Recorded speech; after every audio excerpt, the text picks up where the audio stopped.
নেপালে ভয়াবহ বিপর্যয়ের মধ্যে নিখোঁজ হাওড়ার ৬৮ বছরের বৃদ্ধ অনিতা দাস। উদ্বিগ্ন পরিবার। গতকাল সকালে নেপালে ভয়াবহ হড়পা নিখোঁজ সাঁকরাইল থানার অন্তর্গত আন্দুল হাটগাছা এলাকার বাসিন্দা ৬৮ বছরের অনিতা দাস। তার নিখোঁজ হওয়ার খবরে পরিবারে উদ্বেগ এবং উৎকণ্ঠার পরিবেশ তৈরি হয়েছে। পরিবারের সদস্যরা লাগাতার তার সঙ্গে যোগাযোগের চেষ্টা করছেন, কিন্তু এখনও পর্যন্ত তার সঙ্গে কোনো রকম যোগাযোগ করা যায়নি এবং তার কোনো খোঁজও পাওয়া যায়নি। পরিবারের সদস্যরা জানিয়েছেন, গত ২১শে আগস্ট অনিতা দাস কলকাতার একটি ট্যুরিস্ট এজেন্সির মাধ্যমে কৈলাস এবং মানস সরোবরের উদ্দেশ্যে রওনা দিয়েছিলেন। কৈলাস মানস সরোবর যাত্রা করার তার দীর্ঘদিনের প্রবল ইচ্ছা ছিল, সেই কারণে তিনি একাই এই যাত্রায় বেরিয়েছিলেন।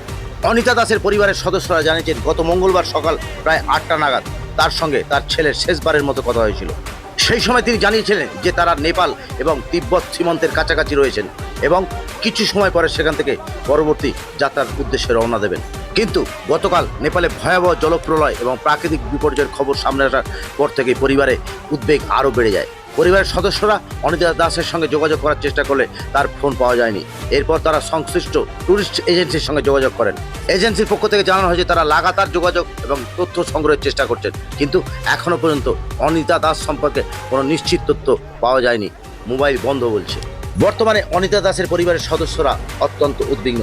তার নিরাপদে বাড়ি ফিরে আসার আশায় প্রশাসন এবং ট্যুর এজেন্সির সঙ্গে নিয়মিত যোগাযোগ রেখে চলেছেন।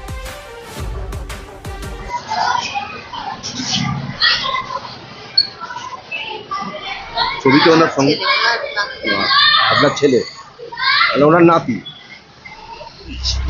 নেপালে গিয়েছিল।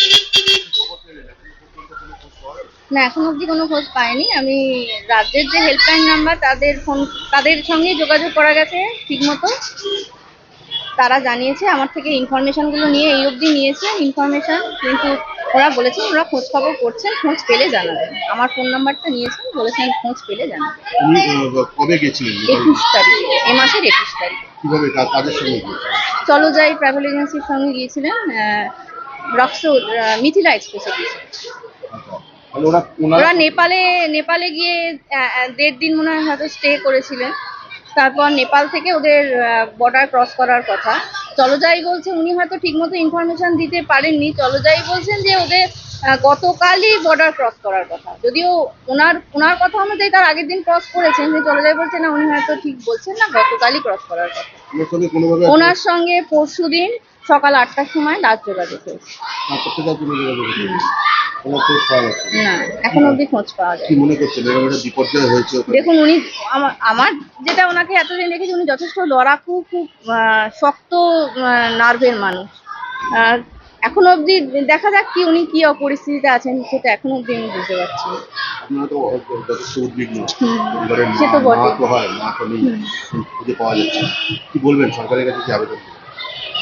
এটাই আবেদন করবো, যাতে ওনার সব রকম ভাবে চেষ্টা করেন যে যত তাড়াতাড়ি সম্ভব এই খোঁজ খবরটা করা যায়।